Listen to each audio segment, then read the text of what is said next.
Welcome back, everyone. Today we're going to be doing hood pins, a couple body work things, get those braces made for the front of the bedsides. And as you can see, I have the hazards on right now. And I have the quote-unquote wig wag setting going. The resistor I ended up getting was from Diode Dynamics. I believe it's the CF18. You can hear it going in here. I'll turn it off to not annoy everyone. But yeah, SmartTap has all sorts of cool settings. I'll show you a couple of them.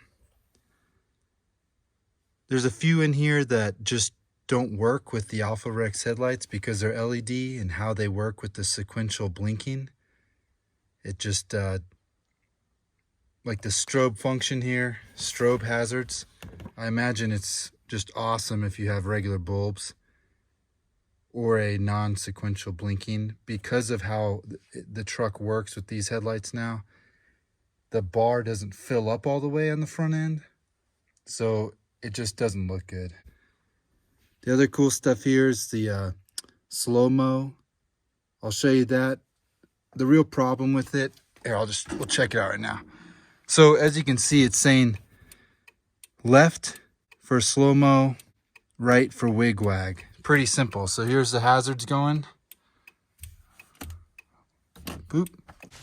Boop. I went left. As you can see, it's going very slow. The issue, of course, is when you have the key in the ignition, which is most of the time you're driving around.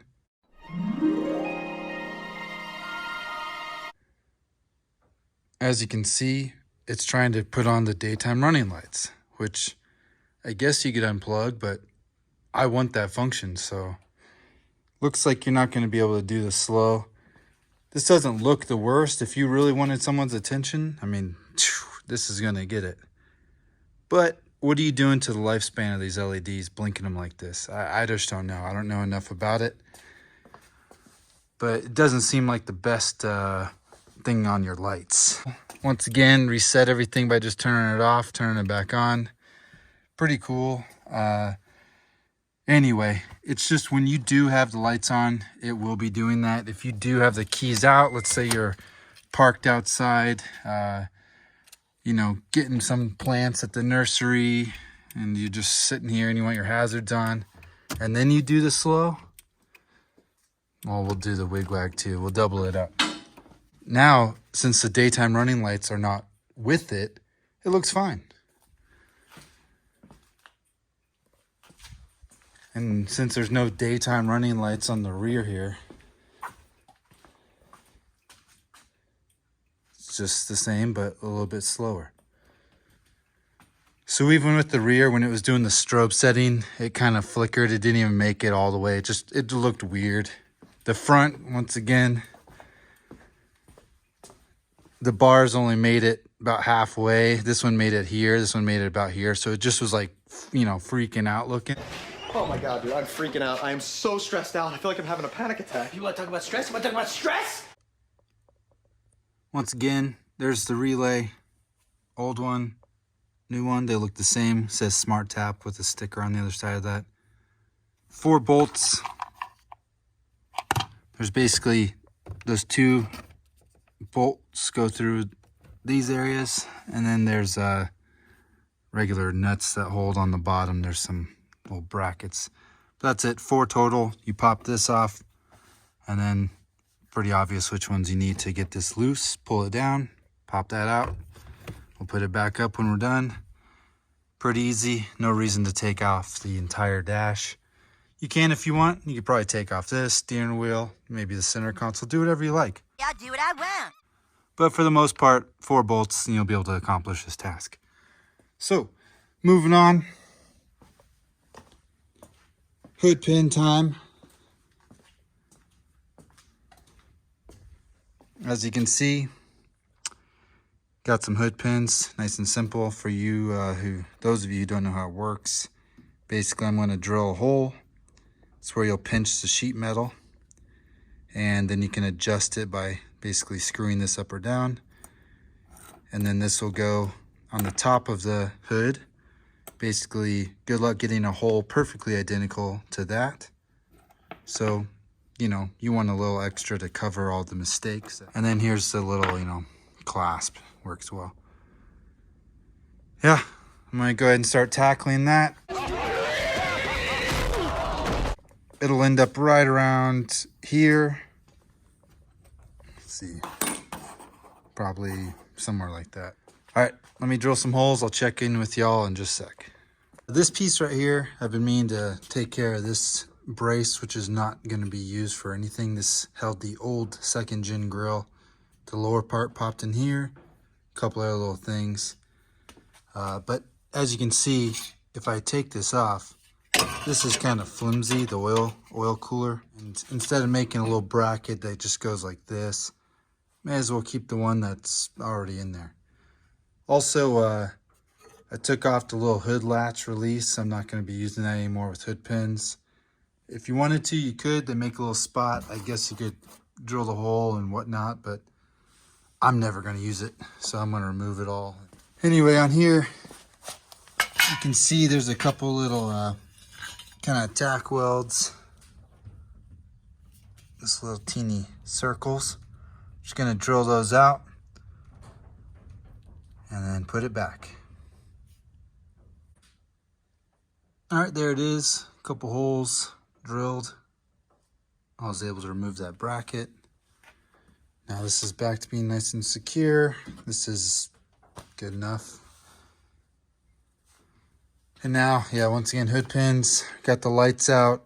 There's already a good spot that's already kind of marked here. These little circles. This is where that rubber bumper usually hits. That's on the hood. Whenever there's something that's this consistent, when you're trying to do symmetry, it's a no-brainer. I'm going to use this spot. There's other spots that have a little bit thicker metal as far as maybe being more rigid or secure by the radiator, but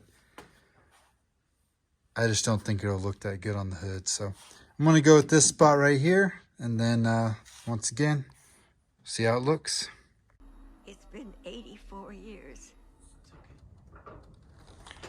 All right, so ended up taking a little bit longer. Ended up doing a bunch of stuff, really kind of finalizing a lot of the front end. I did punch this through. I'll go ahead and remove all this. I haven't put these down permanently yet, but it's in there pretty tight. Kind of worked out that gap. Kind of had to do a lot of decision making before these things were finalized as far as the height goes. This is looking pretty good overall. It's a little bit of sanding to be done just to kind of make everything super spot on. But yep, that's the top sticking through there. Headlight, this is all in. Once again, this is pretty tight on this side. Looks nice. I'm going to end up trimming this down so it's a little bit in line. Same with this one, I'm going to make that. And then this, I'll probably just slice this. It just didn't work when I was, if I set this like this, the gap was way too big. And you'll see it's kind of how it is on the other side. And there's just nothing, because then when this one was up tight against it and this was kind of up more, this was way off over here. So, you know, they're not perfect, but once it's all painted, I just don't think anyone's really even going to notice that stuff except people like me and maybe someone like you if you watched this before. I mean, it's just not that noticeable, so I'm not too concerned. Still a little bit of sanding on here to do. As you can see, that hole done, this one, and then there's another one up there. Nothing too special. The headlights actually got a new screw right through here as well. So they're supported really well, actually. The only thing I have to really concern myself with now is this grill. I need to probably figure out a way to get it so this is secured better. Maybe I can bring it through and just drill some holes and that'll be good enough. It's basically about closing this gap at this point. Just have to kind of work out that final little bit. Get the grill, which is always the last thing on. Get it sorted. I also just painted this front bumper brace. I used to have some rivets coming off of here for the bumper supports. There was another couple holes. Can't really see them. They're from the back side, but anyway, took it off. It looks fine for now. Painted it black just so it kind of disappears a little bit better. And yeah, I'm going to go ahead and take these hood pins out, pop it open. We'll check out how it's all mounted in there. And then I'm going to figure out the rest of the grill, get it nice and tight so this part of the bodywork is done. Then I know I mentioned it, but we'll see if I have time to take care of that little bracket. And that'll kind of square up this first portion of bodywork. And maybe paint is coming pretty soon then. But all right, let me pop those out, open this thing up, and we'll take another look. All right, and there it is.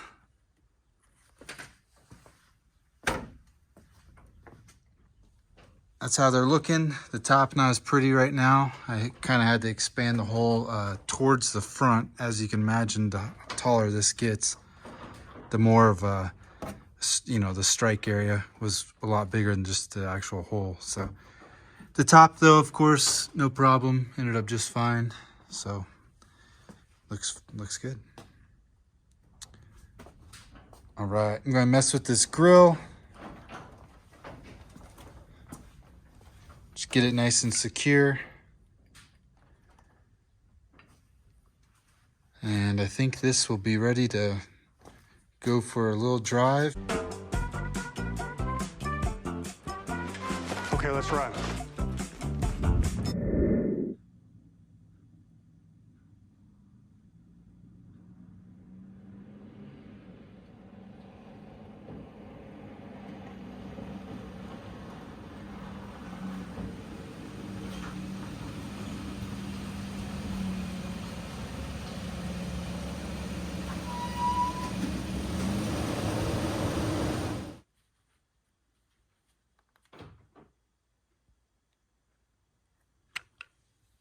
All right, went on a little drive.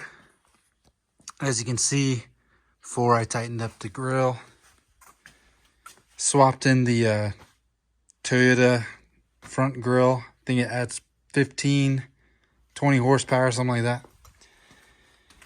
Tightened up once again. Next time we will do those brackets.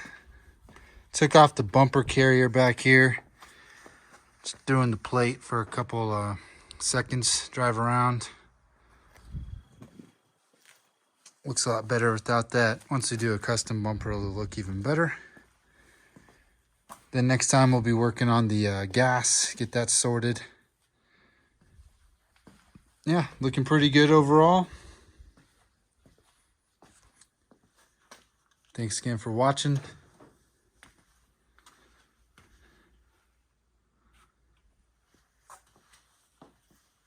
We'll see y'all next episode.